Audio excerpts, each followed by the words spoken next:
Item ಯಾವುದೇ ಇರಲಿ try ಮಾಡಿ ಆಚಿ ಚಿಕನ್ ಮಸಾಲಾ. ಆಚಿ ಚಿಕನ್ ಮಸಾಲಾ ಅತ್ಯುತ್ತಮವಾಗಿ ಮಾಡಿದ್ದಾರೆ ಅಂತ ಹೇಳ್ಬೋದು.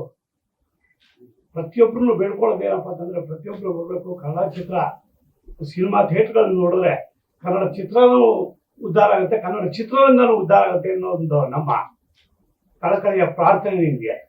ಬಟ್ ಚಿತ್ರದ ಬಗ್ಗೆ ಮಾತ್ರ ಕಣ್ಣು ಮುಚ್ಕೊಳ್ಳಲ್ಲ ನಾವು. ಆ ಥರ ಕ್ಲೀನ ಒಂದೊಂದು ಇದನ್ನು ನಾವು ಫ್ರೇಮ್ ನೋಡಿದ್ರೆ ನಾವು ಪಿಕ್ಚರು ಆ ಮಟ್ಟಕ್ಕೆ ಮಾಡಿದ್ದಾರೆ. ಅದಕ್ಕೆ ತುಂಬಾ ಧನ್ಯವಾದಗಳನ್ನು ಅರ್ಪಿಸ್ತಾ ಬಾಗ್ಬೋದು. ಗ್ಯಾಂಗ್ಸ್ ಆಫ್ UK ಒಂದು ಏನಿವತ್ತು ಟ್ರೈಲರ್ ನೋಡಿದ್ರಿ ತಾವು. ರವಿ ಸರ್ ಅವರ ಒಂದು ಕನಸು.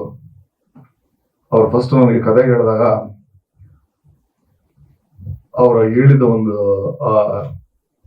ಕತೆ ಕಣ್ಣು ಕಟ್ಟಂಗಿತ್ತು ನನಗೆ.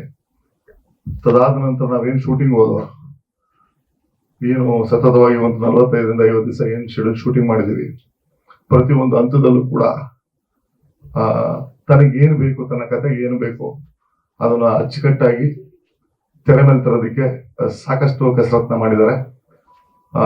ಅದನ್ನ ನೀವು ತೆರೆ ಮೇಲೆ ನೋಡಿದಿರಿ ಅಂತ ನಾನು ಭಾವಿಸ್ತೀನಿ. ತಮ್ಮೆಲ್ಲರ ಸಹಕಾರ ಇಂದಿನ ನನ್ನ ಸಿನಿಮಾಗೆ ಹೇಗಿತ್ತು ಹಾಗೆ ಈ ಸಿನಿಮಾಗೂ ಕೂಡ ತಮ್ಮೆಲ್ಲರ ಸಹಕಾರ ಇರಲಿ. ಒಂದು ಬೇರೆನೇ ಒಂದು ಅಧ್ಯಾಯ ಬರೆಯುತ್ತೆ ಈ ಸಿನಿಮಾ ಅನ್ನೋ ಒಂದು ಅಭಿಪ್ರಾಯ ನಂದು. ಯಾಕೆ ಅಂತಂದ್ರೆ ಮೂಲತಃ ಕಥೆಯ ತಿರುಳು ಬುದ್ಧಿ ಉತ್ತರ ಕರ್ನಾಟಕದ್ದು.